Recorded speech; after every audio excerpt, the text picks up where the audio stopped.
Fairy Tail is back, and this chapter doesn't make sense to me at all. Unless Selena's gonna do what she did last time and summon all the Dragon Slayers. And not just the ones from Fairy Tail, I mean all the Dragon Slayers. Every single one that we've ever been introduced to at the end of this arc to fight Igna, and who knows how many other dragons he might create. That's the only logical explanation I can think of. Otherwise, there's no point of even having this side story. But anyway, we start off in Magnolia, where apparently Cobra, well, he now goes by his real name, Eric, and the reason why he's living in Magnolia is because he's apparently engaged to Kinana, and I don't remember her boobs being this big. I mean, she went up like 2 cup sizes. It has to be that. I mean, I will admit that so far in Fairy Tail, the girls have also been getting bigger hips and asses lately, but this was an extreme increase. So they don't seem to be living together just yet, but she does apparently come over to help him out with house chores. He's of course staring at her because he's thinking about how they've lived together for a long time already, but she was a snake for most of that history. She thinks he might be reading minds again, so she tells him not to do that. He's not allowed to read minds anymore.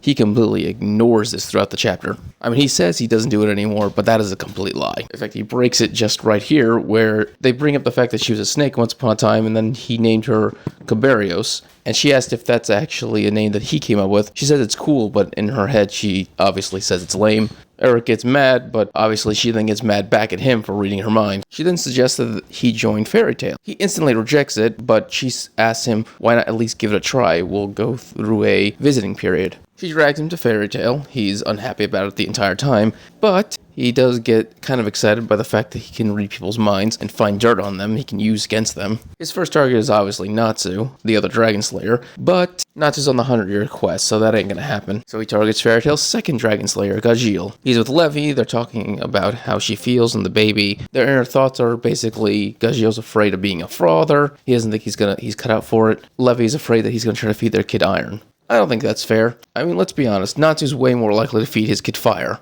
Lily seems to be thinking about dinner. That's about it. Juvia and Kana are talking.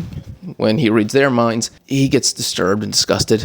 Juvia obviously is thinking all about how much she loves Gray, and Kana is just thinking about booze. In fact, the way it's written, it's not just they're thinking about it, they're both screaming it. They're both screaming their own thoughts in their head about booze and Gray. It's kind of disturbing. I understand why he feels sick afterwards. Jet and Troy still haven't gotten over Levi. I think Mako and Wakabo are retired at this point because neither of them ever seem to go on missions, and from what I can tell, they're just constantly drunk. Based on their thoughts, the only thing that they think about is the pretty young ladies that are in the guild. Romeo, obviously obsessed with Natsu, thinks to himself, who's stronger, Cobra or Natsu? This is the only time Cobra ever responds. He obviously says he's stronger, but the point is, that's the only thing that he found offensive enough to respond to. Mira welcomes him to the guild, but Lizana points out that he's just visiting, he's not actually joining just yet. The two of them are just thinking about dinner. Elfman saw him interacting with his sisters, and so he decides to bump in screaming, man. I say that because what he's thinking is if he lays his hands on any of the girls, he'll pay. So Elfman's doing his job. He's actually the only person that Cobra compliments. He thinks he's a nice guy just because he wants to protect the ladies. Funny thing is, even though she doesn't ever admit it out loud, everyone is very possessive of Elfman. So since she's willing to admit her feelings to herself, maybe she can finally admit it to Elfman.